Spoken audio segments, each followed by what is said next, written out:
Line charge का मतलब क्या है? जैसे हमने देखा कि चार्ज एक सरफेस पर फैला हुआ था, स्फेरिकल सरफेस पर, ऐसे ही चार्ज एक लाइन पर भी डिस्ट्रीब्यूटेड हो सकता है। देखो एक आइडिया दे सकते हैं, एग्जैक्टली वैसी बात नहीं है बट एक आइडिया के लिए समझ लो। जैसे होता है एक स्फेरिकल शेप का बल्ब जो गेट्स पे लगाते हैं ना डेकोरेशन के लिए, स्फेरिकल शेप का बल्ब है, सपोज उसमें व्हाइट हमने लाइट दे दी, तो लाइट जो है पूरे स्फेरिकल सरफेस पर फैली हुई है। और उसकी बजाय अगर हम एक रॉड यूज करें, ट्यूब लाइट जो आते हैं ना पतले वाले एकदम लाइन जैसे, ठीक है, उसके ऊपर लाइट है, तो लाइट को अगर तुम चार्ज जैसा समझ लो तो तुम्हें ये बात समझ में आ जाएगी लाइन चार्ज का मतलब क्या है। एग्जैक्टली सेम चीज नहीं है, जस्ट टू विजुअलाइज, ठीक है। स्फेरिकल शेप का बल्ब या एक लाइन शेप का बल्ब, ठीक है, लाइन शेप के ट्यूबलाइट जो होते हैं पतले वाले, तो वैसा समझ सकते हैं लाइन चार्ज। तो अगर एक लाइन चार्ज हमारे पास है, सपोज कुछ इस तरह का, मान लो कि ये एक लाइन चार्ज हम बना लेते हैं, थोड़ा टेढ़ा सा लाइन बन गया,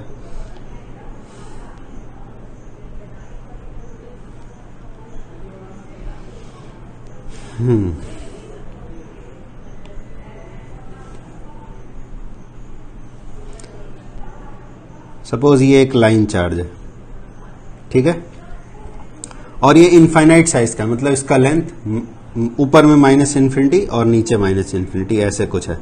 चलो इसको ऐसे बना लेते हैं और एक लाइन बना लिया जाए, ठीक है, ये हमारा लाइन चार्ज हो गया और ये अप टू इन्फिनिटी जा रहा है, मतलब इसकी जो लेंथ है वो इन्फिनिटी तक जाती है। इधर ये अप टू इन्फिनिटी ऊपर गया और इधर नीचे भी अप टू इन्फिनिटी, ठीक है। इसके ऊपर चार्ज फैला हुआ है, प्लस चार्ज ऐसे हमने दिया है लाइन पर, और इसका थिकनेस यहाँ समझने के लिए इतना बनाया गया, अदरवाइज ये बहुत ही पतली लाइन है।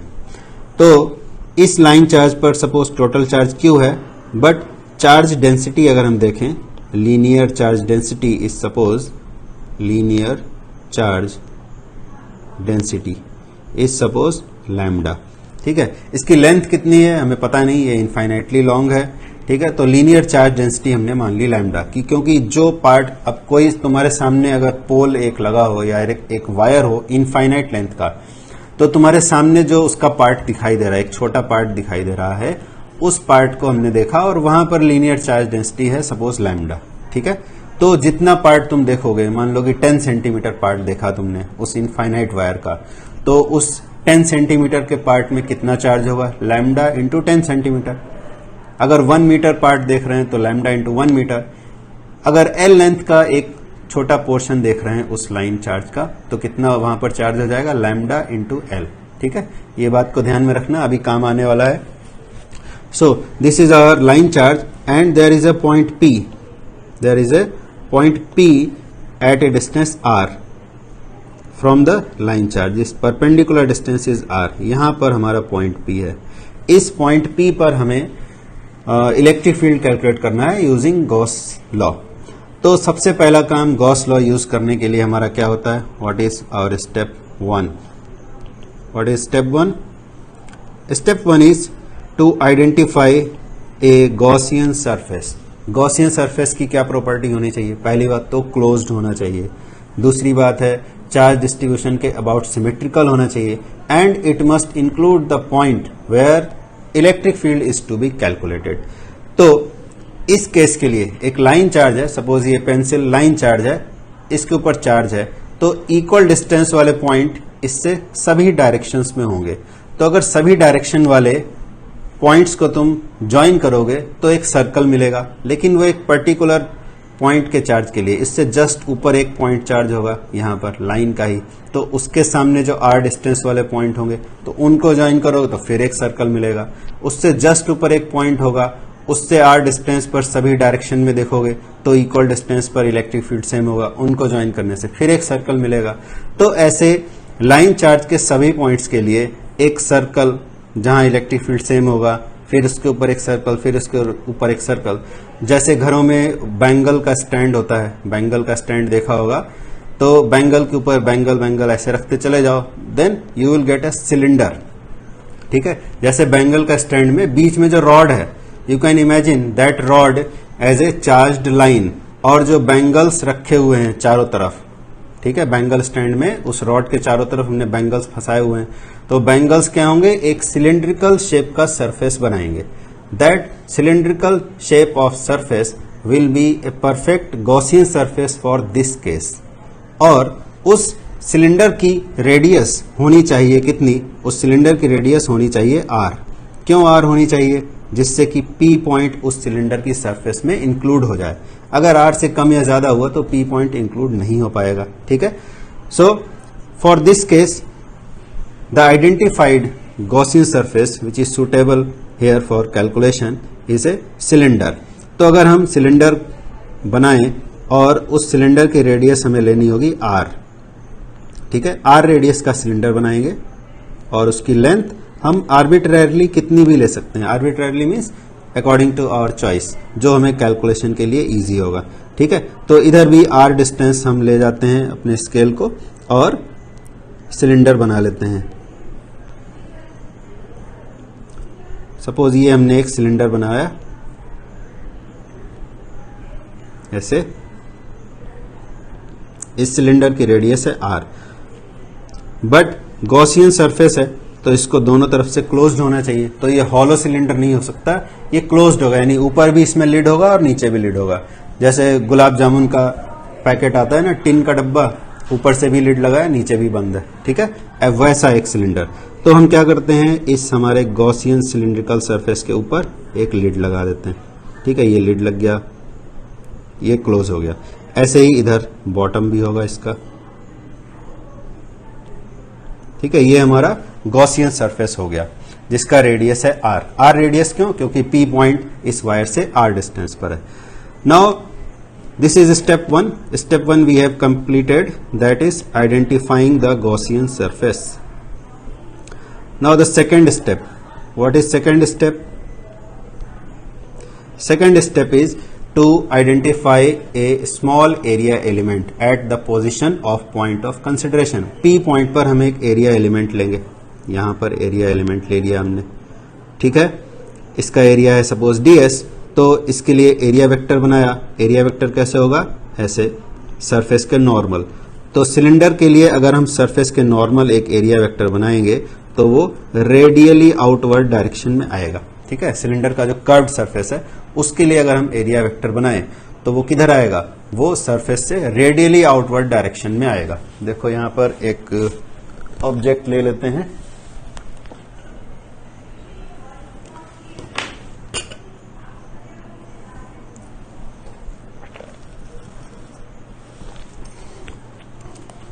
ये तुम्हें वीडियो में दिखाई देगा जो हम YouTube में अपलोड कर देंगे।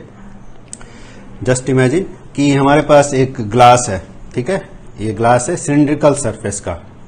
तो इसके कर्व्ड, इसमें दो टाइप के सरफेस हैं, one is curved surface and the other ones are plane surface, ठीक है। ये प्लेन सरफेस जो लिड है और बॉटम है वो प्लेन सरफेस है। क्लोज्ड तभी होगा जब हम लिड और बॉटम दोनों को कंसिडर करेंगे। ओनली कर्व्ड सरफेस, एक्चुअली हमारा जो कैलकुलेशन है वो कर्व्ड सरफेस से इलेक्ट्रिक फील्ड क्रॉस कर रहा है उसके लिए है, because flux is crossing the curved surface only, plane surface को कट नहीं कर रहा है। जो लाइन है हमारा वो किधर है, लाइन चार्ज हमारा यहां पर है, ऐसे लाइन चार्ज है, ठीक है। लाइन चार्ज से रेडियली आउटवर्ड डायरेक्शन में इलेक्ट्रिक फील्ड निकल रहा है, ठीक है। तो रेडियली आउटवर्ड डायरेक्शन में निकलने वाला electric field only curved surface को पेनिट्रेट करके बाहर निकलेगा, ठीक। और जो प्लेन सरफेस टॉप पर हैं उनको ये इलेक्ट्रिक फील्ड इंटरसेक्ट नहीं करेगा, because electric field is radially outward from the line at the axis of this cylinder. ये जो लाइन चार्ज है ये हमारा सिलेंडर के एक्सिस पर है, तो जो इलेक्ट्रिक फील्ड निकलेगा वो रेडियली आउटवर्ड होगा और वो सिर्फ कर्व्ड सरफेस को ही पेनिट्रेट करेगा। देखो डायग्राम में अगर बनाते हैं तो इलेक्ट्रिक फील्ड कुछ इस तरह से निकलेगा, this will be the direction of electric field, radially outward, ऐसे बैक साइड में भी होगा, ठीक है।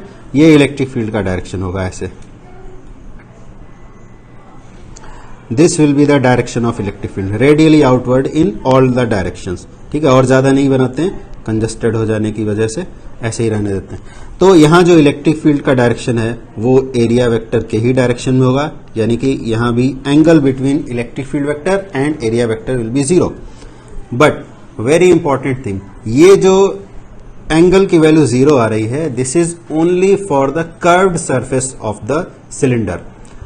लेकिन गॉसियन सरफेस तो क्लोज्ड है मतलब जो ऊपर लिड है और नीचे बॉटम है, उसके लिए भी हमें फ्लक्स कैलकुलेट करना होगा, और फ्लक्स कैलकुलेट करने के लिए ही हमें इस एंगल की जरूरत होती है। तो कर्व्ड सरफेस के लिए तो हमने देख लिया कि थीटा 0 है, यानी ई और ds के बीच एंगल 0 है। But what about the plane surface? तो प्लेन सरफेस के लिए अगर देखें, प्लेन सरफेस का एरिया सपोज ए एरिया है, ठीक है। सिलेंडर के प्लेन सरफेस का एरिया अलग होता है और कर्व्ड सरफेस का एरिया अलग। तो प्लेन सरफेस का एरिया है सपोज ए। तो इस एरिया के लिए अगर हम एरिया वेक्टर बनाएं प्लेन सरफेस के लिए, तो ये मान लो हमारा एरिया वेक्टर है, this is area vector A, this is for plane surface. और इलेक्ट्रिक फील्ड जो हमारा था वो तो रेडियली आउटवर्ड डायरेक्शन में यहां पर भी जा रहा था, ऐसे था इलेक्ट्रिक फील्ड। तो अगर प्लेन सरफेस वाली जगह को हम देखें तो यहां जो एंगल है एरिया वेक्टर और इलेक्ट्रिक फील्ड के बीच में, वो एंगल π/2 है। क्लियर? वेरी इंपॉर्टेंट बात, I am just repeating it. Curved surface के किसी भी पॉइंट पर, चाहे तुम यहां लो सरफेस एलिमेंट और चाहे यहां पर लो सरफेस एलिमेंट, तो ऐसे बाहर की तरफ एरिया वेक्टर भी होगा और radially outward electric field vector भी होगा। तो यहां भी थीटा 0 ही होगा, यानी कर्व्ड सरफेस के किसी भी पॉइंट पर ई और ds के बीच एंगल 0 होगा। बट प्लेन सरफेस जो दोनों एंड पर लगे हुए हैं, ठीक है, एक टॉप में और एक बॉटम में, यहां भी अगर हम एरिया वेक्टर बनाएंगे तो ऐसे आएगा, सरफेस से normally outward. Electric field vector बनाएंगे तो वो ऐसे आएगा, यानी कि जो दोनों साइड में लिड और बॉटम है सिलेंडर का, वहां पर थीटा है π/2, बट कर्व्ड सरफेस पर थीटा है 0। तो जब हम फ्लक्स का कैलकुलेशन करेंगे तो वो एक बार में नहीं हो सकता। क्यों नहीं हो सकता? क्योंकि सब जगह ई और ds के बीच एंगल सेम नहीं है, डिफरेंट है। तो हम उसे 2 पार्ट में करेंगे, कर्व्ड सरफेस के लिए अलग और प्लेन सरफेस के लिए अलग, फिर उसको ऐड कर देंगे, ठीक है। तो स्टेप 2 हमारा क्या होता है? स्टेप 2 होता है कि हम एंगल पहचाने ई और ds के बीच, ठीक है, angle between E and ds, ठीक है। ये हमने पहचान लिया है, कर्व्ड सरफेस के लिए कितना है और प्लेन सरफेस के लिए कितना है। Now step 3 is to calculate flux passing through this closed surface, ठीक है। अभी कैलकुलेशन वाला पार्ट आएगा, flux passing through the Gaussian surface, ठीक है। गॉसियन सरफेस से कितना फ्लक्स पास हो रहा है। तो ये जो फ्लक्स का कैलकुलेशन है, as I have told already, इसको हम 2 पार्ट में करेंगे। एक तो होगा कर्व्ड सरफेस के लिए, ठीक है, एक होगा कर्व्ड सरफेस के लिए, और इसमें हम ऐड करेंगे कौन सा flux, which is for plane surface. क्यों ऐसा 2 पार्ट में किया? क्योंकि कर्व्ड सरफेस के लिए angle between E and area vector is different and for plane surface it is different.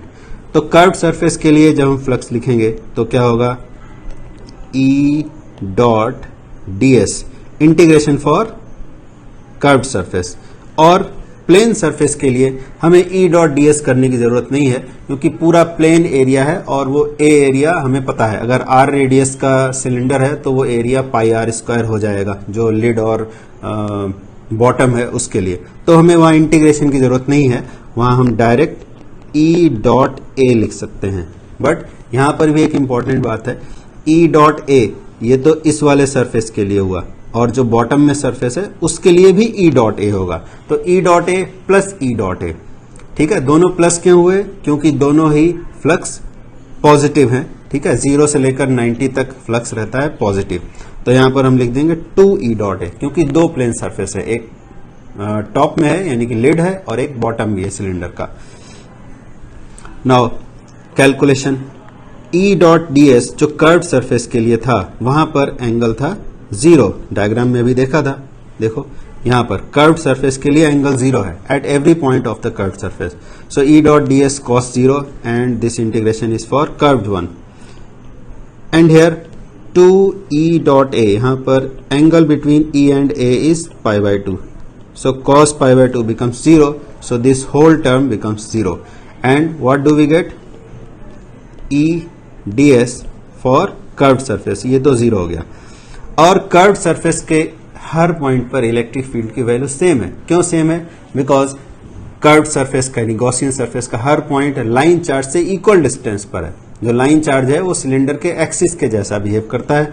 तो यहां पर E is same at every point, so E will be common and ds का integration होगा for curved surface. ds क्या चीज है? Area element, और curved surface के लिए उसको इंटीग्रेट करना है यानी ऐड करना है। तो कर्व्ड सरफेस के सारे area elements ds ds ds ds ds सबको ऐड कर दोगे तो क्या आ जाएगा? कर्व्ड सरफेस का एरिया आ जाएगा। ठीक है, तो कर्व्ड सरफेस का एरिया कितना होगा? E into area of curved surface. See what is the area of curved surface? Curved surface एक सिलिंड्रिकल सरफेस है, उसका रेडियस r है और इसका लेंथ जैसा बिगिनिंग में ही बोला था कि ये इनफाइनाइट वायर है, तो इसका जो लेंथ हमें सामने दिखाई दे रहा है, suppose that length is L, ये L लेंथ हमें दिखाई दे रहा है, तो L लेंथ हो गया सिलेंडर का और R इसका रेडियस हो गया। तो फिर सिलिंड्रिकल सरफेस का area, what is the formula? What is the formula for this? 2πrl। ठीक है, ये आ गया हमारा surface of the cylindrical cylinder, जो हमारा सिलिंड्रिकल गॉसियन सरफेस है उसका कर्व्ड सरफेस का area E into 2πrl। So this is the calculated flux for this case. Okay, equation 1। अभी और क्या बाकी है? अब गॉस लॉ के अकॉर्डिंग कितना फ्लक्स होगा ये लिखना बाकी है। ठीक है, now step 4, according to Gauss law. According to Gauss law, what is the flux? Phi is equal to 1 by epsilon naught times Q net enclosed. Q net enclosed, Q net enclosed कितना है? इस diagram से हमें पता चलेगा। देखो, how much is the Q net enclosed, यानी Gaussian surface के अंदर कितना चार्ज आ रहा है। ऐसे ये लाइन चार्ज तो इनफाइनाइट साइज का है, बट हमें कितना देखना है? जितना गॉसियन सरफेस के अंदर आ रहा है। तो गॉसियन सरफेस के अंदर कितना चार्ज आ जाएगा? जो L लेंथ के वायर में होगा। ठीक है, पूरे में तो Q चार्ज है, बट पूरा चार्ज से हमें मतलब नहीं है, हमें मतलब है सिर्फ उससे जो गॉसियन सरफेस के अंदर आ रहा है। तो गॉसियन सरफेस के अंदर कितना चार्ज होगा? जितना L लेंथ में चार्ज होगा। L लेंथ में कितना चार्ज होगा? यूनिट लेंथ में लैम्डा चार्ज है, because lambda is the linear charge density. तो L लेंथ में कितना चार्ज होगा? ठीक है, तो सिंपल यूनिटरी लॉ वाली कैलकुलेशन है। तो Q नेट एनक्लोज्ड कितना हो जाएगा? Charge in L length of the cylinder. तो L into lambda, lambda is charge in unit length. तो कितना आ गया हमारा कैलकुलेटेड फ्लक्स? ये आ गया। This is our calculated flux, sorry flux according to Gauss law. Calculated flux तो ये रहा और ये flux according to Gauss law. अब हम दोनों को इक्वेट कर देंगे। Therefore from equations 1 and 2, E into 2πrl is equal to 1 by epsilon naught lambda into L। ठीक है, ये L यहाँ पर डिफरेंट हो गया है, एक्चुअली एक ही L है दोनों। स्मॉल L अगर हमने लेंथ लिया था सिलेंडर का, यहाँ भी स्मॉल L ही ले लेते हैं। ठीक है, तो L डिवाइड हो जाएगा। देखो डायग्राम में भी अगर कोई डाउट रहे उससे अच्छा है क्लियर कर लें। हाँ, इसका L लेंथ लिया था हमने सिलेंडर का और यही L है, small L not capital L, both are same. So L divide हो गया, so E is equal to lambda by 2 pi epsilon naught R। So this is our relation. ठीक है, इसमें देखो lambda by 2 pi epsilon naught ये सब constant है and electric field therefore comes out to be proportional to 1 by R। अब इसको हम नेक्स्ट क्लास में डिस्कस करेंगे कि कूलम्स लॉ के according E proportional to 1 by R square होना चाहिए, बट इस केस में E proportional to 1 by R क्यों आ रहा है? Very important discussion. ठीक है, नेक्स्ट क्लास में इसको डिस्कस किया जाएगा। ठीक।